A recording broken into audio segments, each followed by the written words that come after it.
Pero para arrancar con Descartes yo quiero que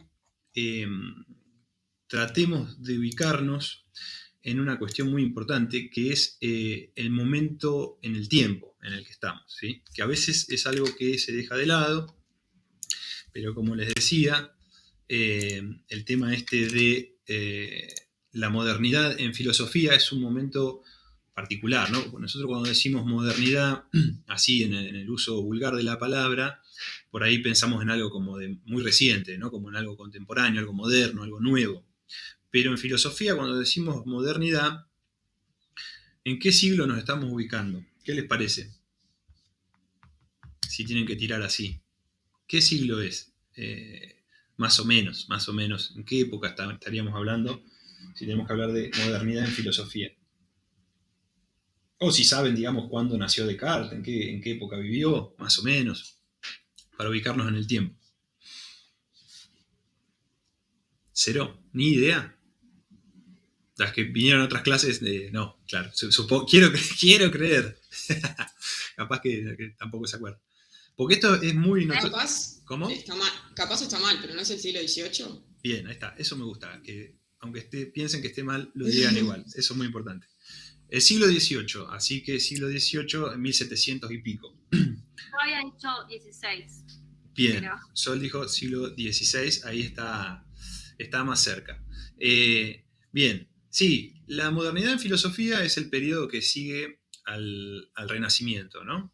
Y si ustedes miran la fecha de nacimiento de Descartes, es 1596, ¿sí? Así que la modernidad filosófica, si lo tomamos a Descartes como un iniciador de esa modernidad, se iniciaría en el siglo XVII, ¿sí? En el siglo XVII. Entre el XVI y el XVII, depende cómo uno califique al Renacimiento, pero ese no es un problema que se vaya a estudiar, que tengan que estudiar ustedes, pero sí quiero más o menos ubicarnos ahí en el tiempo.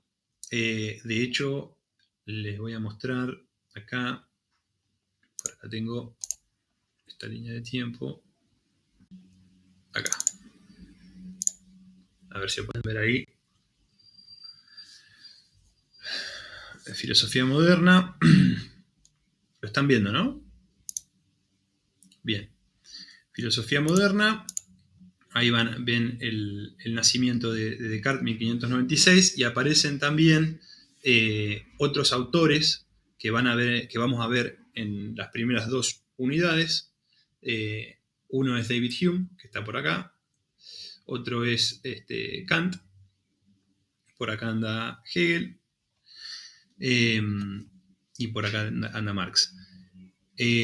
Van a ver que la filosofía moderna, además, en esta línea de tiempo, que después la van a tener en el resumen, está atravesada también por movimientos intelectuales, ¿no? Uno de esos movimientos, siempre dentro del ámbito de la filosofía, es el racionalismo, ¿no?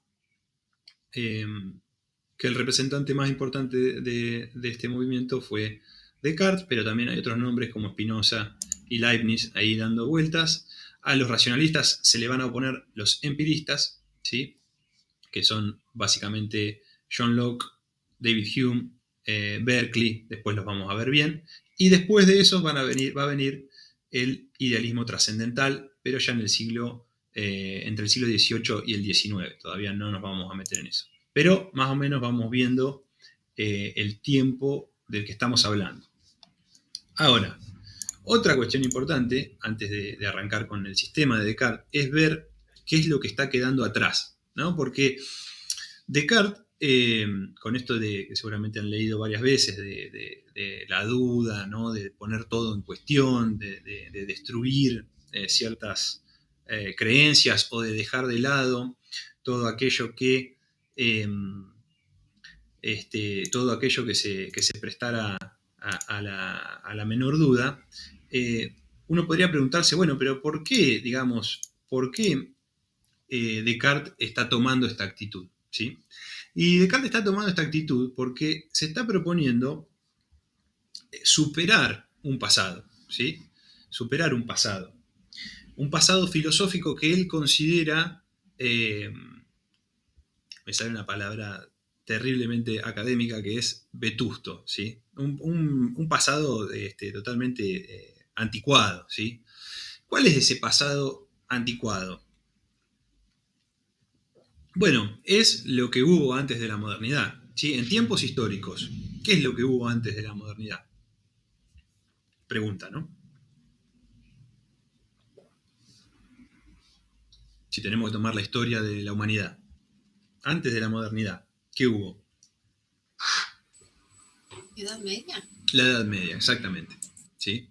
La Edad Media. O sea, con lo que está rompiendo Descartes es con la Edad Media, con lo que quiere romper. Nosotros no vamos a estudiar en detalle la Edad Media, quédense tranquila, porque es tremendo estudiar eso. Pero sí vamos a mencionar, vamos a usar una frase muy sucinta para resumir la Edad Media en filosofía, y es que en la Edad Media la filosofía estuvo al servicio de la teología, es decir, la filosofía fue la esclava de la teología. ¿Sí? Imagínense que ya si usamos la palabra esclava, esclavitud, estamos viendo un grado de subordinación intelectual muy grande de la práctica filosófica en general, ¿no? Así que entonces cuando ubicamos a Descartes, lo ubicamos en esa época con esa actitud, ¿sí? De recuperar cierta no, en realidad de darle completa autonomía a la razón, ¿sí? Por eso es un racionalista también. Otro punto importante de la época medieval, o sea, en que puede resumirse la discusión en el medioevo, es la discusión entre fe y razón. ¿Sí? De hecho, eso atravesó todo el debate intelectual durante 1000 años, desde el siglo V hasta el 1500 más o menos. ¿Sí? En esa disputa entre fe y razón, obviamente acá Descartes viene a tomar partido por la razón. Entonces, ahí ya empezamos a ver, no exactamente, pero empezamos a ver qué cosa, la aparición de esa subjetividad, ¿no? O sea, la reflexión, digamos, va a ser, y el conocimiento, ¿no? Para empezar a utilizar palabras de la unidad, van a empezar a ser fundamentadas en el sujeto, ¿sí? Una cosa que no les mencioné del programa, que era el título de esta parte, porque es importante. A ver, ya les digo. En relación a lo que vemos de Descartes, porque bueno, después igual ustedes van a agarrar el programa y lo van a ver, pero se los menciono ahora. En la unidad 1, que es la subjetividad en clave cognoscitiva, el itinerario está enunciado de la siguiente manera. Dice, de la conciencia sustancial cartesiana al sujeto trascendental de Kant. O sea que el problema va a ser la conciencia como la sustancialización de la conciencia, ¿no? Y dentro de Descartes, los temas que vamos a ver son el cogito, la intuición y la deducción, las ideas innatas y el dualismo. ¿Sí? Eso lo quería mencionar también para contextualizar el problema que vamos a ver. Pero bueno, volviendo al tema de la época que estamos dejando atrás, voy a decir 2 o 3 cosas nomás, no me voy a demorar mucho. Sí quiero enfatizar esto de que Descartes es presentado, y es en ese momento, un revolucionario a nivel intelectual. Él está planteando toda una manera nueva de hacer filosofía.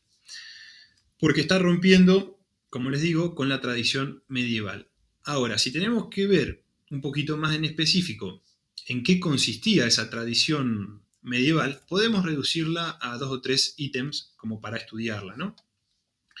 Y la primera característica que le vamos a asignar a esa tradición medieval es el criterio de autoridad, ¿sí? El criterio de autoridad.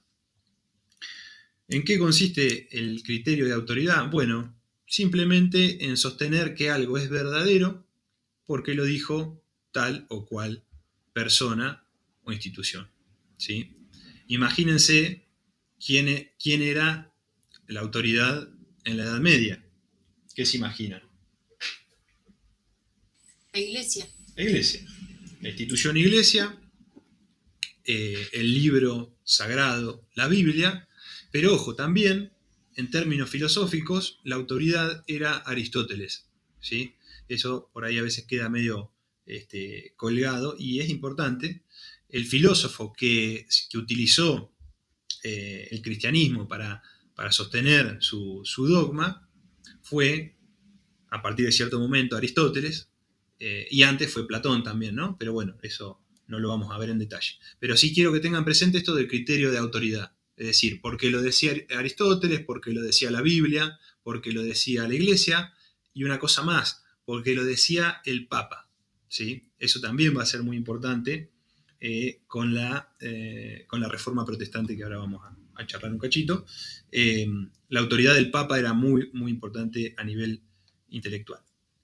Bueno, y brevemente menciono que la otra ruptura o la manera en que se va a ver el problema intelectual en la Edad Media desde los ojos modernos, el problema intelectual se va a redefinir como un problema de palabras. Eso es lo que se llama el verbalismo, ¿no? ¿Qué quiere decir el verbalismo? Bueno, básicamente que las discusiones, que muchas veces se desarrollan discusiones que parecen tener un objeto, pero que en realidad son discusiones de palabras, ¿sí? Una experiencia que todos hemos tenido más allá de la Edad Media, ¿no? Que parece que estamos hablando de algo, pero no estamos hablando de nada, solamente estamos discutiendo términos. Eran muy comunes las discusiones en la Edad Media, por ejemplo, de cómo se definía un ángel, si un ángel ocupaba un lugar en el espacio, digamos, o no, sutilezas de ese estilo. Bueno, eso respecto de esa tradición intelectual. Bueno, el silogismo después lo pueden leer, no es tan importante. ¿Qué pasa con esta tradición medieval? Empieza a resquebrajarse, no solamente porque aparezca Descartes y diga esto me parece que no va más, o tenemos que utilizar otro método, etcétera, etcétera, sino porque también están teniendo lugar descubrimientos científicos en la época, ¿no? O sea, el siglo XVI en Europa es también el siglo de la revolución científica, ¿sí? Entonces, lo que está cambiando es también la imagen del mundo. ¿Por qué? Porque hay muchos avances en la física y en la astronomía, ¿sí? Ahí un personaje fundamental va a ser Galileo.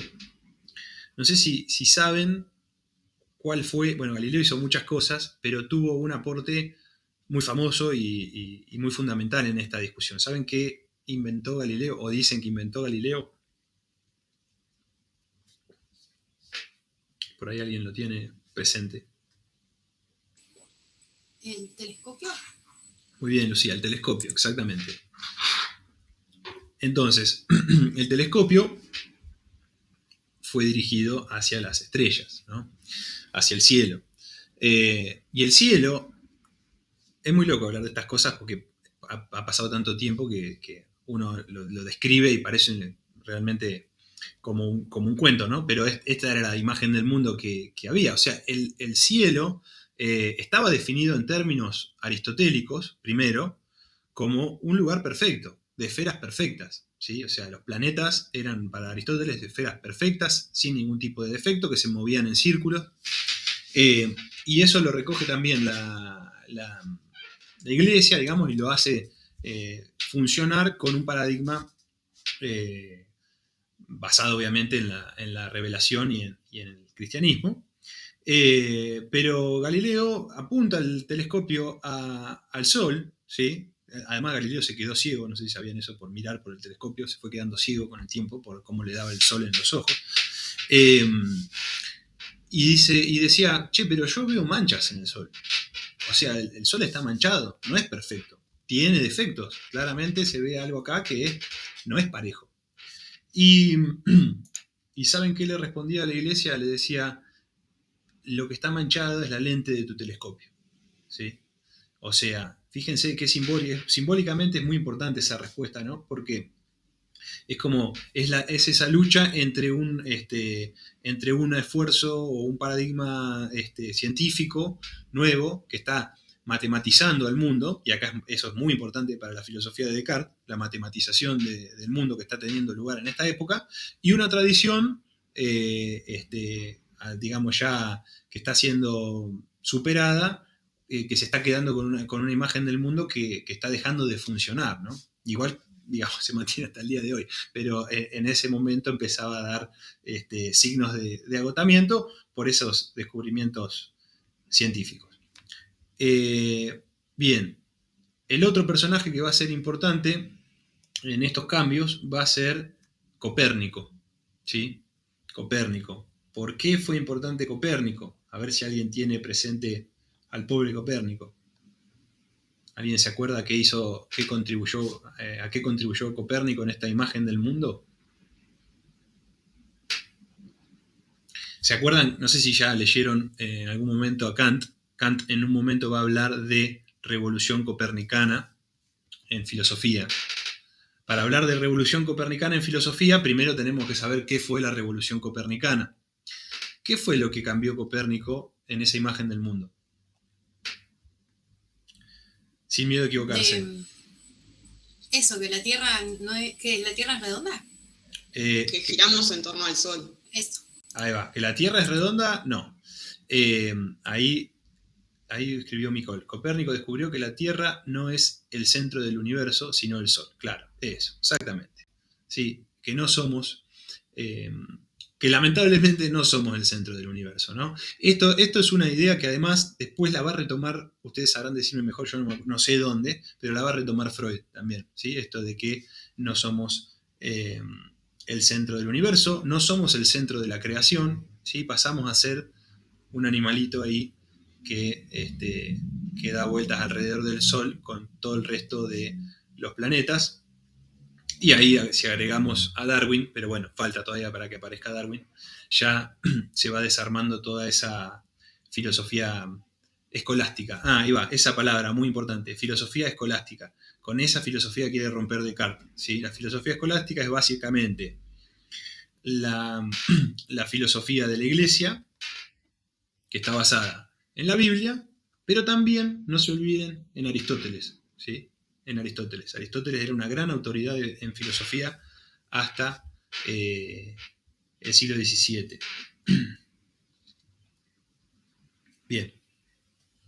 Ya estamos terminando con esta parte de contexto, quédense tranquilas, pero es súper importante para entender cómo viene la mano en toda la unidad 1. Esto me parece que es importante para toda la unidad 1, no solo para Descartes.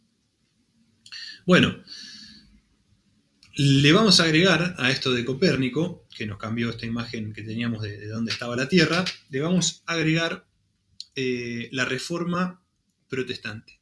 ¿Sí? La Reforma Protestante que la introdujo Lutero en 1521. No vamos a hacer una super descripción de qué fue la Reforma Protestante porque tiene miles de detalles, digamos, que no nos vamos a ocupar acá. Pero sí lo que vamos a mencionar es que Lutero, en 1521, fíjense, estamos hablando de unos 80 años antes de que naciera Descartes, empieza a atacar a la institución iglesia como autoridad. Y principalmente lo que va a decir Lutero es, va a decir, no va a respetar la autoridad del Papa y va a decir, cada uno de nosotros podemos leer el texto sagrado con nuestra propia razón y entenderlo.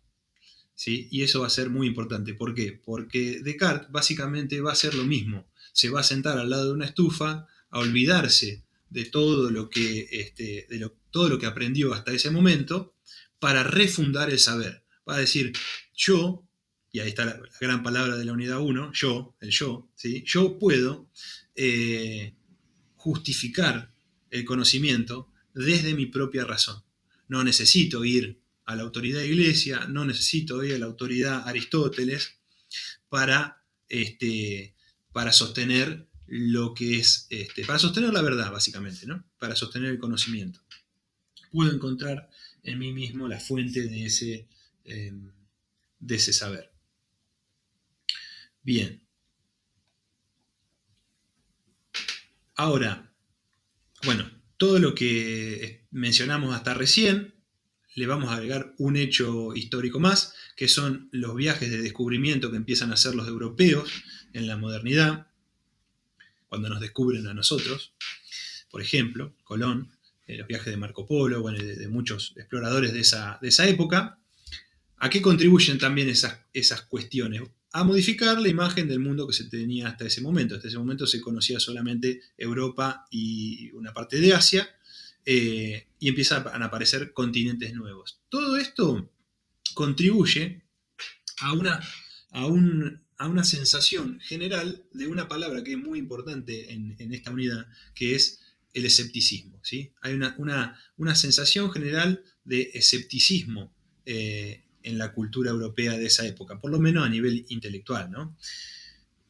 Y el problema del escepticismo va a ser el problema que va a intentar resolver Descartes con todas estas reflexiones que hace con el discurso del método y con las meditaciones metafísicas. Pregunta, ¿alguien sabe en qué consiste en filosofía el problema del escepticismo? Más o menos, ¿no? O sea, ¿qué significa la palabra escepticismo?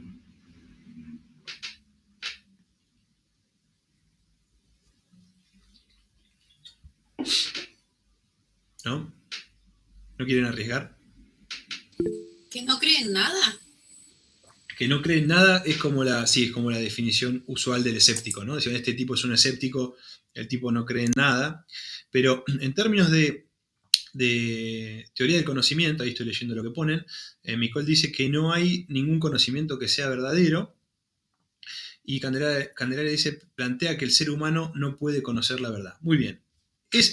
Por ahí anda el problema del escepticismo.